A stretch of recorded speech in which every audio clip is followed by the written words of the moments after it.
Welcome, teacher friend. I'm Lori. And I'm Melissa. We are two literacy educators in Baltimore. We want the best for all kids, and we know you do too. Our district recently adopted a new literacy curriculum, which meant a lot of change for everyone.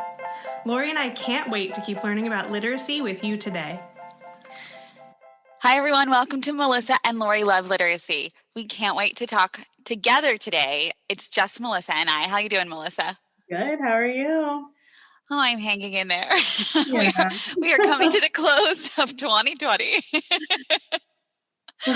Finally. What a year it has been.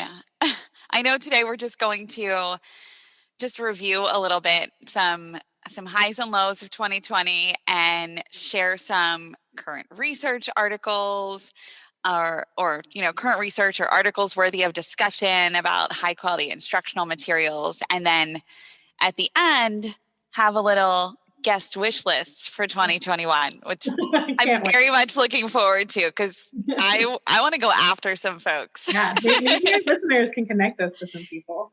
Oh, that's a great idea. It always feels like we're meeting celebrities when we interview people. It's so exciting.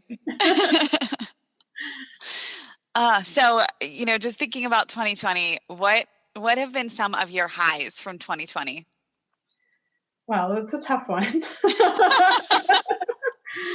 been a rough year generally in life, but I think if you want to talk about some highs from the podcast, yes, we can talk about. We can do that. But maybe we can think of some life ones too along the way. But I think if we're thinking about the podcast, one of my favorite memories from this year, which literally feels like years ago at this point, Lori, was talking to Emily Hanford. I forgot that was this year. Right, me too. I was thinking about it because I was in California in a hotel room at like 6 a.m. And I thought there's no possible way that happened this year because we don't leave our houses. But it was in February. Oh my gosh. What stood out to you from that podcast? I mean, talking to her is just amazing. She's just like, I think we could have talked to her for like 6 hours straight and just like, she has so much information. And, she really just the clarity and the way she talks about the research about how to teach reading and what's actually happening in most of our classrooms. It's just, she's got so much knowledge around that. It's pretty amazing to listen to. Yeah. I think one of the special talents that Emily and Hanford and both her and Natalie Wexler share as, journalists, they are really amazing at putting all of this research and educational jargon into parent-friendly, outside of education friendly terms. And they make it very clear to understand and easy to understand. I watched I guess it was a presentation that Emily was giving to the Odyssey School, which is where she began her first APM report. Mm-hmm. And, we had Liz Hembling on our podcast, who was a mom of a child with dyslexia who Emily interviewed. And Liz's daughter went to the Odyssey School. And so when I watched Emily's presentation to the Odyssey School, it's just, you're right. It's that clarity in understanding and the way that she presents information. It's so easy to digest, to comprehend, to consider. And it always leaves me asking 100 more questions than when, than before I started watching or listening to her, talking to her. I'm like, why aren't we doing more to help? Yeah. And I think she just boils it down to like the important things. It's like researchers can sometimes get, caught up in very minute details, but she really boils it down to the important information and just makes it so powerful by connecting it to people's real lives and their stories. And Yeah, I need to get better at that skill. Sometimes I can go on and on. I need a little one-on-one with Emily Hanford. How do you focus on the most important things? At the end of the day, again, with some exceptions, for the most part, many people in education are not being taught what scientists have figured out about how skilled reading develops and what schools and teachers need to do and could be doing to make sure that more children develop good reading. And because they haven't had the opportunity in many cases to really learn about what's really almost 50 years of scientific research on how skilled reading develops, because they haven't learned that, what happens is that when you're forced with a struggling reader, like a kid who is struggling, you don't really know what to do. But the root of the problem is just sort of a misunderstanding or a non-understanding of reading skill and how it develops. So it's hard to know what to do when a kid is struggling. Well, I felt like it was also several years ago that we interviewed David Lieben. I know. But that was this year, right? That was early this year. Yes. That was this year. I know that you have an impactful quote that one from David that you captured? Yeah. Go ahead. Yeah. If you have a skill, and people treat the standards very often as skills, like skill playing a piano is a skill. If you can play the piano, you can play the piano on a pretty cheap, shoddy piano, and you can play it on a cheap, shoddy piano, and you can play it on a Steinway that costs tens of thousands or hundreds of thousands of dollars. If you know how to dribble a basketball, you can dribble a basketball in the hallway, or you can dribble a basketball in the gym, or you can dribble a basketball in Madison Square Garden. That doesn't work with standards and skills, because if you can have a complete understanding of the structure standard, you understand the different structures of informational text, compare and contrast, chronological, goal, problem, solution, goal, action, outcome, etc. But then you come to the text, and there are references to events or ideas or concepts or people that you never heard of, and there's tier 2 vocabulary words that you can't understand. You cannot exercise that skill or that standard with that text. So the idea of teaching us to a standard just doesn't work. You know, we've talked about this here and there on the podcast, but we'll add them to our list. Louisiana, we'd like to podcast with you. They're developing an assessment that is not, knowledge-based. So what the kids are learning about that year, they're then assessing so that they can really see, they can really apply the vocabulary that they're learning and really think about those topics that they can go deep with. So to me, that's so sensical versus nonsensical, using a different platform such as iReady it's basically just a test taking. Yes. Right? I mean, I can't imagine what else it would be other than test prep, because it's just cold reads and cold, not that that's not here and there, needed for kids to be able to say, it's not always going to be something that I know about, but it doesn't need to be in that platform. But then that data is being used so heavily to inform. That's the real issue, is that data is being used so heavily to inform instruction, which then you're impacting your core instruction, which should not be impacted by that particular data set. Am I talking about that correctly? Correct. Which reminds me of what we talked about with Meredith and Sue. Absolutely. Who were maybe my favorite. Don't tell anybody else, but I know. I want to get a glass of wine with them and just hang out for the entire night. That's what, I literally felt like I had known them forever and we had just met them. Yes. They have a very special gift. Meredith and Sue, you are very warm and friendly. And yes. We loved podcasting with you. I think we should totally send them bottles of wine and be like, pop it open at 7:00 on Tuesday. We'll be on the Zoom. And I just love how they talk, to talk to people who were a part of creating the standards, who can really speak to what was meant, how they were meant to be used, and how they're not always being used that way right now. For me, just. It was so incredible to hear from them in particular for that very reason. Yeah. And I think it really affirmed all that I had been thinking about how the standards are being used, and affirmed the work that, we are doing. But it also helped me to think about how we can use their voices to help others also understand that. And I think what stood out for me the most in that conversation, and I can't recall if this was in the conversation or just my brain space afterwards, just digesting it. How do we help the decision makers in districts, and how do we help the decision makers in schools, really gearing it toward that leadership piece, understand the true intent of the standards? Because there's so much, quote, documentation, assessment documentation, exactly what we just talked about with the instruction. Yeah, iReady, and trying to swing back and use that data for wit and wisdom, when it really is an unrelated data set that should not be impacting core instruction. But then the question begs, why are we doing this?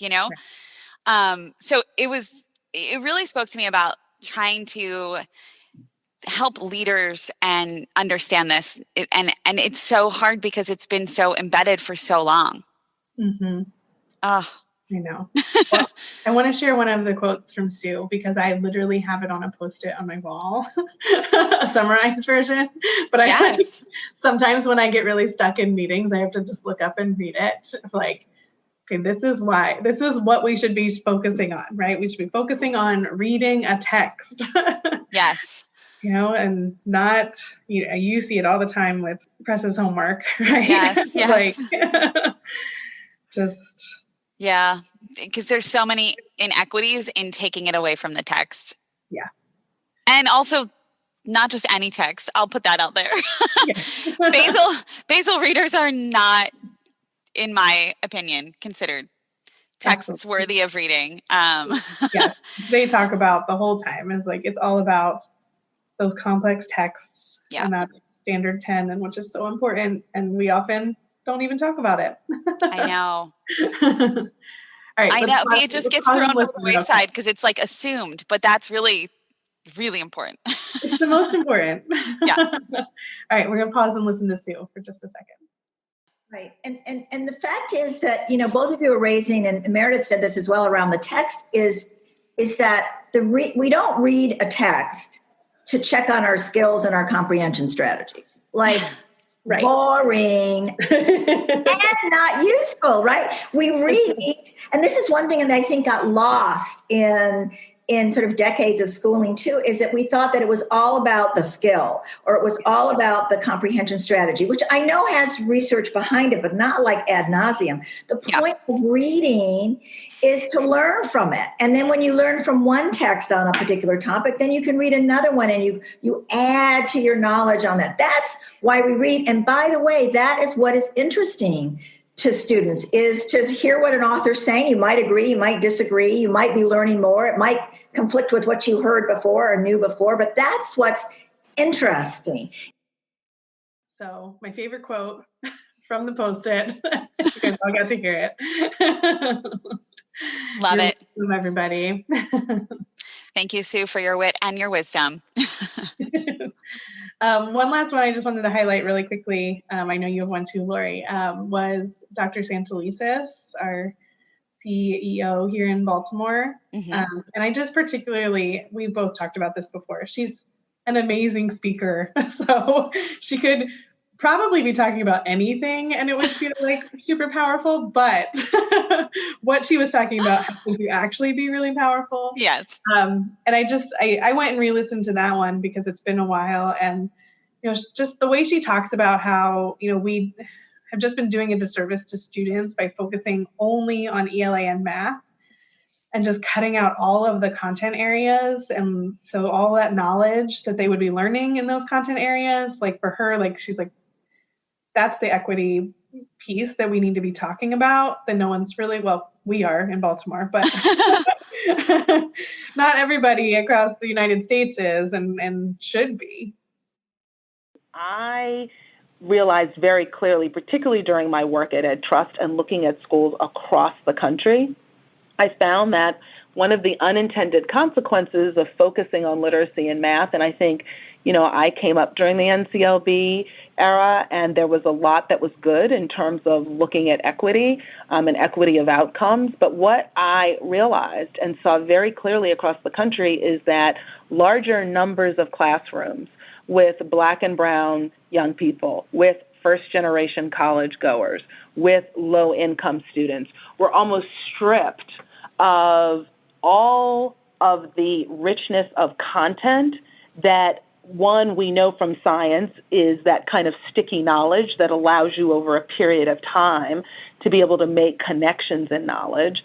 And two, they were far less likely to be exposed to things that in my own daughter's lives, I could supplement. I remember saying, "What do you mean you haven't done the Revolutionary War?" Well, we're going to go to the library and we're actually going to study the Revolutionary War, and we're going to study the role of women in Revolutionary War and African Americans. And we went down to D.C. and they read the Constitution. Do you know what I'm saying?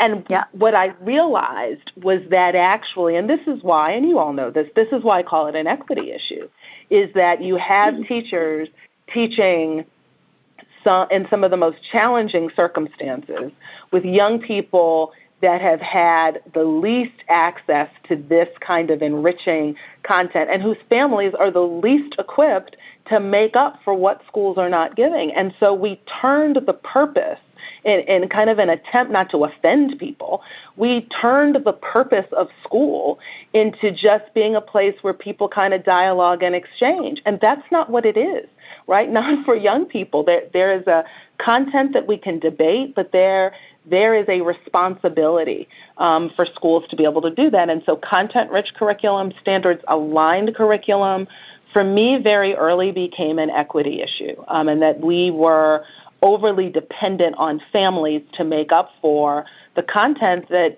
for generations people had come to expect schools to be able to give. Yeah. Oh my gosh, absolutely. And that's where I think the high quality instructional materials come into play. And I know we talk about that constantly on here, but if you're not using high quality instructional materials, then you likely are just focusing on skill driven, both ELA and math, which we know ELA really cannot be skill driven. Math can be as long as it's coherent. But she's so powerful. And speaking of, I know that, again, this feels like a long time ago, but it was in the summer. Jared, say it for me, Melissa. Markle? Jared, we love you. We're going to just Jared. I think we were close. We were close. He shared lots of amazing pieces on the podcast. We, again, could have talked with him all day. But one of the most impactful topics that he talked about is how knowledge travels well in this 2020 pandemic landscape that, is going to extend into 2021 a bit. But how kids who are receiving high quality instructional materials, in person, virtually, hybrid, what have you, are in a much better place and are still engaged in learning and wanting to learn, like still have that desire to learn, versus the other flip side of it is that my child cries every single day. And it's really, really hard to hook her in when it's a basal reader or, a topic that doesn't have a through line. We have to go back and wrap our arms around knowledge drives reading comprehension, right? So if I know everything there is to know about rainforests and you give me a text to read about the rainforest, whether or not I've read it before, I'm going to be able to answer the questions and do pretty well, right? Because I know a lot about the rainforest. But if I know a lot about the rainforest and you give me something to read on polar bears, I'm probably not going to do as well because I don't know everything about polar bears. I know everything about the rainforest. So the more we can do to build a broad base of knowledge in kids on specific topics, but across a variety of domains and fields, they're going to be so much more likely to encounter lots of things that they can decipher and make sense of. And so I think that's really at the heart of that phrase, because no matter where kids are learning, at school, at home, at the library, in the parking lot, wherever they can get Wi-Fi, which, I mean, unfortunately is a reality right now with the situation we're in. Yeah. That knowledge travels well because it's going to help them regardless of the context, regardless of the text that they're reading. And like you said, it's just more interesting, right? Like it's more likely that they're going to be engaged in those very specific high interest topics.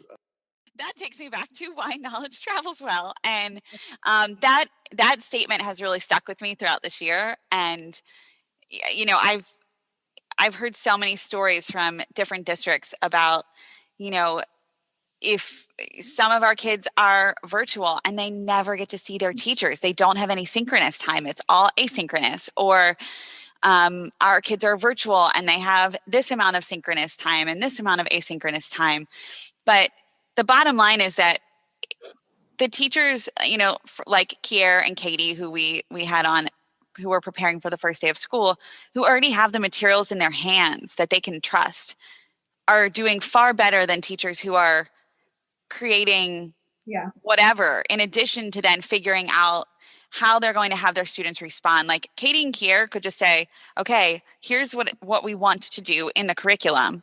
How can I make that happen? They're more thinking about, you know, can I use a Nearpod platform? Can I use I make like a Seesaw? I don't know all the platforms as well as, as I should, but they're really thinking about the student experience, engaging with the content versus another teacher whipping up content, which, as we know from talking with Sue and Meredith, the standards are really, really challenging to execute effectively. So, you know, why are we giving teachers this job when teachers' job is to teach students? So why are we not putting high quality materials in teachers' hands? Absolutely. Yep. And I think that gets to some of the lows of this year, that the things that are a struggle for teachers you brought up, right, is that, you know, it is hard to engage students right now because they're not physically with you. Yes. So especially for our middle and high school, you know, I actually saw a meme for the first time that like captured it the other day where it was my gosh, I saw it too. And I don't know if you posted it, it made me laugh so hard. I was like, this is 100% true, because I have a third grader downstairs and I can verify that this is what's going on. It's like the elementary teacher and all the kids are on there with like, here's my dog, here's my cat, look at this, yay! And they're all like, I fell off my chair, and then, you know, I'm unmuting to tell you a fun story about breakfast. You know. And then the poor high school teacher who just has like all the cameras off and like, can someone just like say hello this morning, please? Yeah. Like, it's real, you know, but like you said, you know, it's like, if you're worried about trying to create a curriculum and on top of it have that challenge to try and both either way, right? Either one of those is a challenge in its own way. Yeah, it feels enormous. And teachers are just, you know, this year in particular, every year teachers are amazing, but this year in particular, ridiculously amazing this year. Yes. Absolutely. We are in awe of everything that you're doing. Absolutely. High quality curriculum or not, we know you're giving it your A game. So hard. I mean, and that's the thing. Like, I see Presley's teacher, like, I think she's a second year teacher. She is teaching her rear end off. Like, she is every single day with this basal reader and a nonsensical story. You know, I mean, it makes some sort of sense, but she's doing her very best. And it's not her fault. It is not her fault that those are the materials that were put into her hands, because I see her doing her best to engage students. I mean, she is calling them out, like, in a great way. Like, hey, don't forget to turn your camera on. I want to see your smiling face. Or, you know, it's so-and-so, like, remember that, you know, we want to do this because it's going to help us be better at that. And she's really, really trying to engage them and with the materials that she has, and, you know, I see her even making math engaging virtually. You know, there's so many ways that teachers have just risen to the occasion this year. And we know it's exhausting, because we would prefer that students be in school with you too, and being able to hug you and love you the way that you deserve. Yeah. And I'm exhausted, and I'm not even trying to do all that. So I can imagine. I think just working from home in this year with all the stress around you with the pandemic too it's hard. Yeah. And I'm not even trying to engage hundreds of students. I know. I just think it's so hard to, I think it's amazing that you get to still take Elliot to daycare. I feel like when I'm not working, like if I'm like run downstairs to make lunch, it's like, oh, I have to make lunch for suddenly I'm making a buffet, and then I have to clean up the buffet. And then also in the moment I'm a teacher, trying to do third grade math, and that's really challenging. Yeah. And so it's been a year of trying to stay focused, but also being okay with being unfocused at times. Yeah. And I would just say, even with our podcast, we've talked about this, is like we had a couple months there where we maybe only had one guest where we normally would have had a couple. I am personally terrible at Twitter right now. It is just, I know, a layer of things that I just don't have in me right now, which is tough because we did before, but we're doing our best and we're still connecting. And yeah, I think that's work like everybody is. That's the theme, right? Teachers are doing their best. We're all doing our best. Parents are doing their best. Absolutely. That's all we can do right now. Yes. So I pulled some articles that we might want to discuss a bit and share with our listeners. One of the ones related to what we were just talking about is about how high quality instructional materials helped minimize the pandemic's impact on literacy outcomes. And so that we thought that might be interesting. That was from Tennessee, and that's our friend Robin, right? With our friend Robin. Yay. So, and it's recent too, which is why I pulled it. It was posted on December 16th, 2020. Robin McClellan. She is our high quality curriculum cheerleader. Absolutely. That episode. She's just so positive. If you don't follow her on Twitter, please go follow her right now. She's just a bright light and a shining star of positivity. For sure. For Sullivan County Schools. And what I love about this is that it's just a quick snapshot. It's not, if you want to read just a quick little snapshot of what Robin is doing and see the impact of students' access to high quality instructional materials.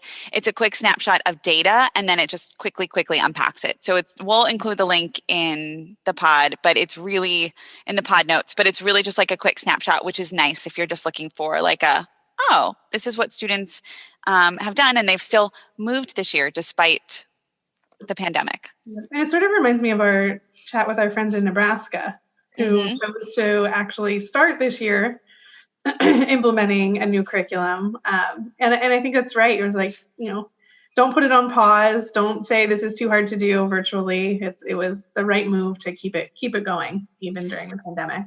Yeah. And I think I think they should be called out for doing such a brave task, or a brave, being so brave. We've never been in a pandemic. Tracy and team, really, we still think about you and how brave you were to keep going.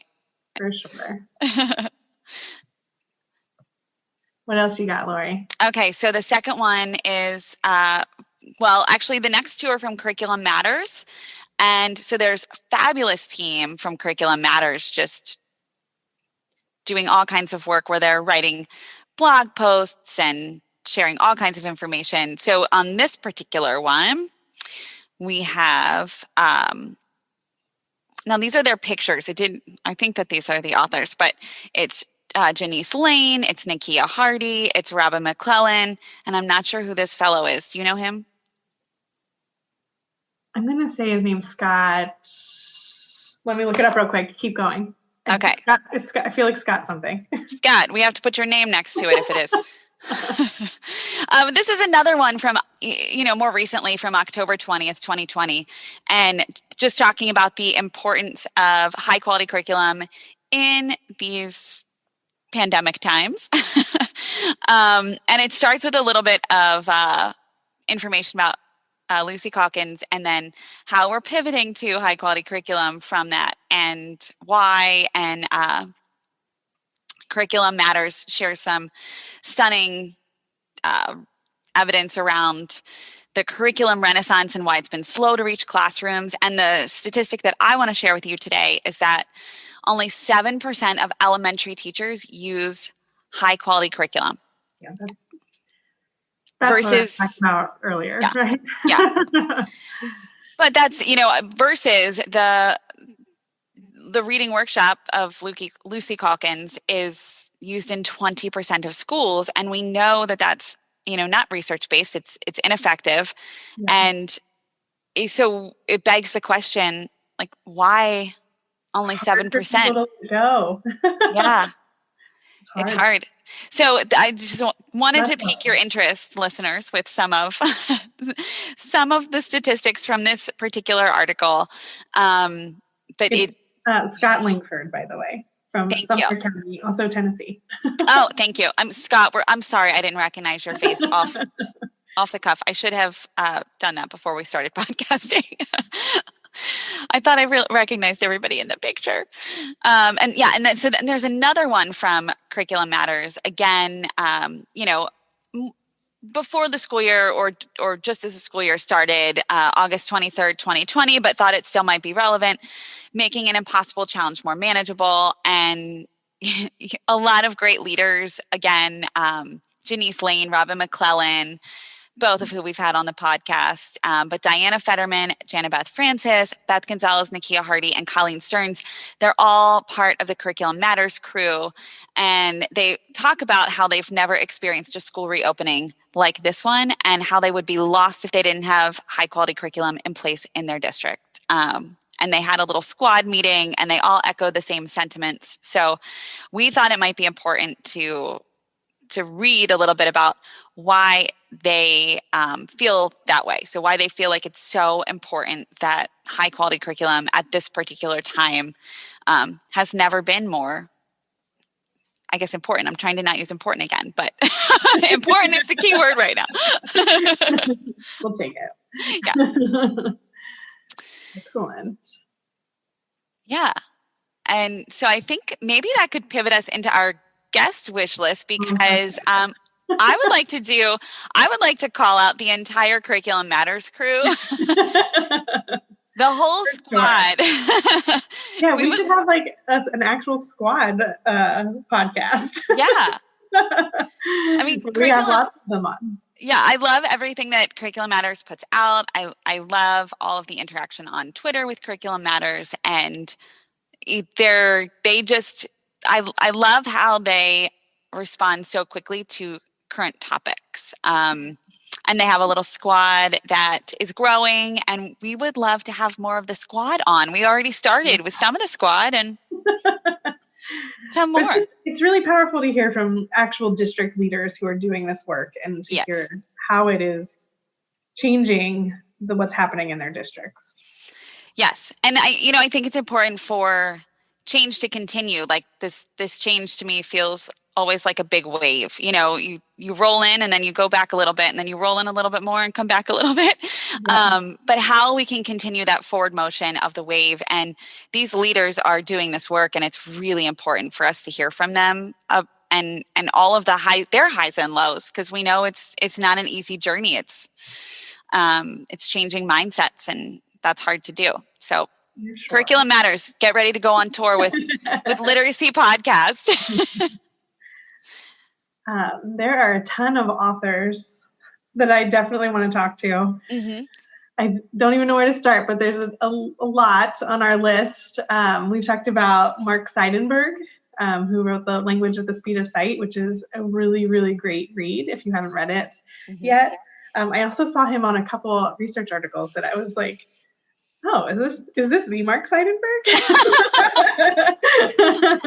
I'll Funny Mark Seidenberg's are there. Do other things besides just write the one book that I really love. Yes. Anyone else in particular who you're? We've talked about David Kilpatrick, who's just super, super smart and wrote this like tome of a book that I have in front of me at all times. Oh my gosh, it's so funny. I was like, this book is massive. It's really intense. Assessing, preventing, and overcoming reading difficulties is just like, I go to that a lot. So I think he might have too much information for us to put in one podcast, but we could do a 2-part series. Maybe he could bring his friends from the 95% group. We could do a 2-part series. Absolutely. Yeah. Who else do we have author-wise? Oh, the study that just came out from Fordham University. We've already asked the authors from that study. So we'll probably be talking to them pretty early next year, but the studies about social studies and reading comprehension and how important it is. But, if you only look at the title of that, you're like, well, you guys, I know we're talking about literacy, so reading comprehension makes sense, but we don't really talk about social studies. But one of the main things they talk about that's really important for what we can do is have these, high quality knowledge building curricula that, it's really helpful to have in ELA. So they, both let's increase social studies and the quality of what's happening in social studies, and ELA can also support that the work of what might not be happening in social studies as well. Yeah, so I was shocked by the numbers in that report. So that'll be fun to talk about. Yeah, I agree. I'm excited. I was happy when they responded that they would love to do it. But this makes me think of when I just recently spoke with a class of 7th grade students, and they just finished Wit and Wisdom, or we're finishing Wit and Wisdom Module 1, where we know they go deep into the Middle Ages. And so they were so interested in, of course, it's the texts lend themselves to they're reading the Canterbury Tales and Castle Diaries and about to read The Midwife's Apprentice. And they were so interested in the topic and the texts and just completely intrigued. And they had just finished a Socratic seminar. And I was just thinking, oh my gosh, if we could pull your social studies teachers in right now to hear you all talk about these texts and topics, like they would be so amazed. And what a great compliment to any social studies class. Yeah. Yeah.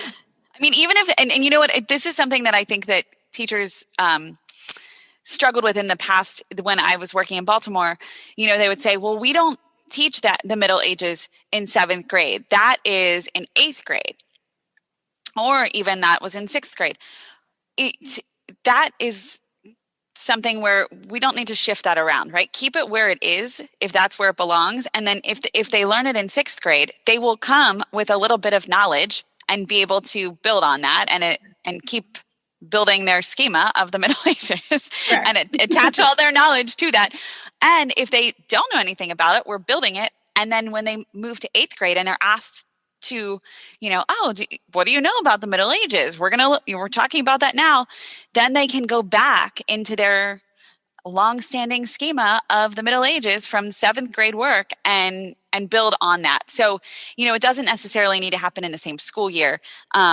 That's something that I feel like we've had some conversations about that have felt a little bit tricky to unpack.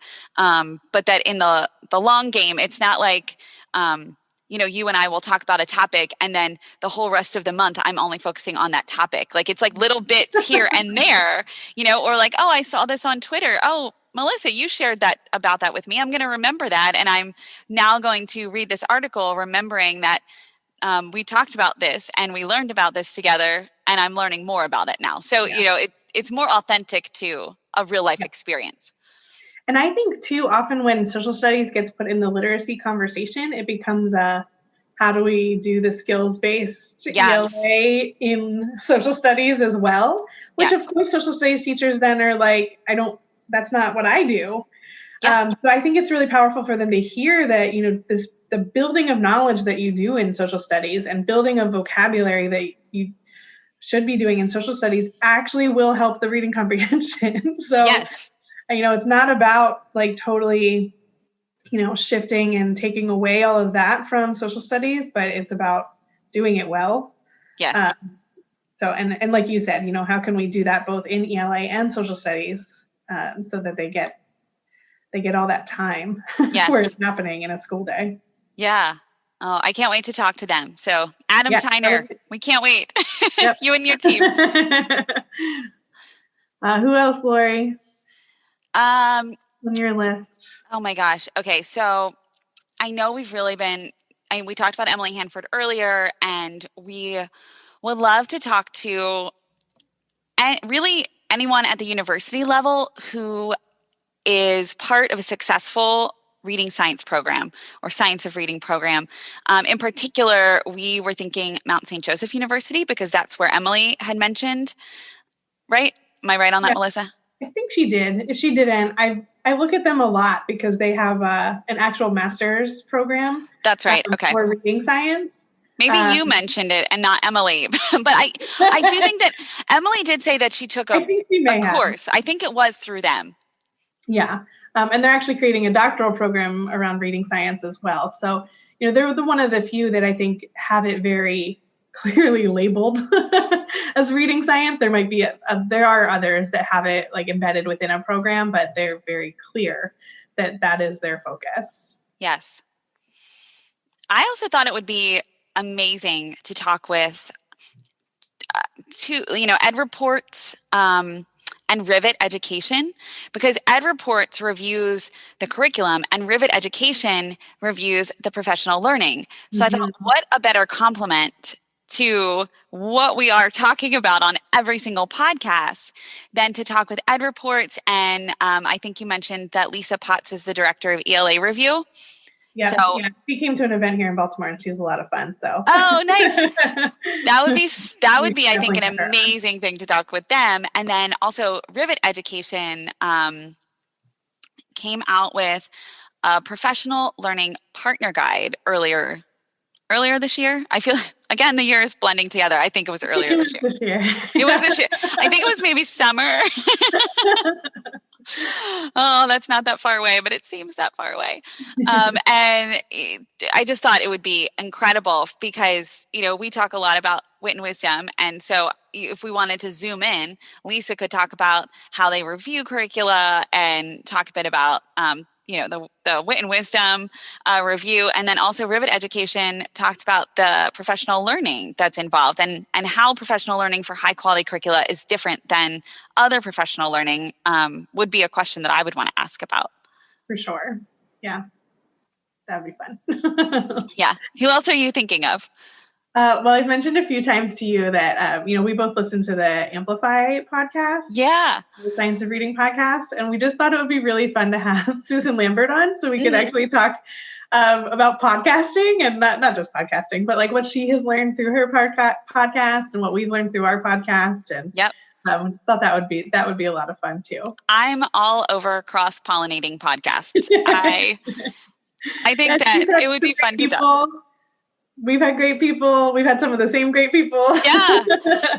I know it's really fun to go into that podcast and to see who we've had versus who they've had and listen to some of the interviews with the same people. And yeah, that would be fun. Speaking of, they've had Robert Pondisio, I believe, but we have not. And I would really like to interview him. He is just such a calming, I'm not sure why. I've never heard him speak or anything, but when I read what he writes, I just feel like exhaling. Like, oh yes, thanks, Robert. I feel like he was one that I was following pretty closely on Twitter, but since I haven't had the time, I've lost sight of what he's been working on recently. So it would be great to get to kind of catch up and. That would be good. I love how we can, follow people on Twitter and feel like we know them a little bit. Oh, absolutely. Yes, he's my Twitter friend. Yes. He probably doesn't even follow us. I don't know. No, I think he might. I can message him. I also would love to chat with the Vermont Writing Collaborative. I know that their book, Writing for Understanding, it's very much relatable in just being easy to understand and easy to access. And, Diana Letty works at Great Minds, so we would love to interview her in particular. But just the fact Writing that for Understanding is one of my favorite. Yes, I could keep reading it over and over again and have a new takeaway each time. Yeah, and writing is something we haven't talked too much about, so that would be a nice new avenue to explore. Yes. I'm wondering too, maybe the National Writing Project, someone from there would be fun too to talk to. Oh, that's a good idea. Yeah. Add them to the list. Yes, we have a list going. We're starting 2021 strong with everybody who we want. Yeah, and then I think it'd be important to. We haven't really talked a lot about. Well, we've talked about how high quality curriculum materials are great for all students, but I'd like to get some ELL experts in and really hear from them. From the ELL Success Forum, maybe like how and why high quality instructional materials prevail for ELL students, because I think that, a lot of times the response is like, well, that's too hard. So I want to know, why are high quality instructional materials necessary for ELL students? Like what, and really what does the work for ELL students look like? How is it different, than I guess we could say what the student body, how is this different for this subset of students, and how is it different for special education students? Like, so let's think about those different groups of students who we haven't talked as actively about in the past. For sure. And that reminds me of, I mentioned to you, Dr. Julie Washington, which I'm trying to pull up. I know she was at, I think Georgia State, but she moved to a different college and I can't find where she is now. But anyway, it doesn't matter.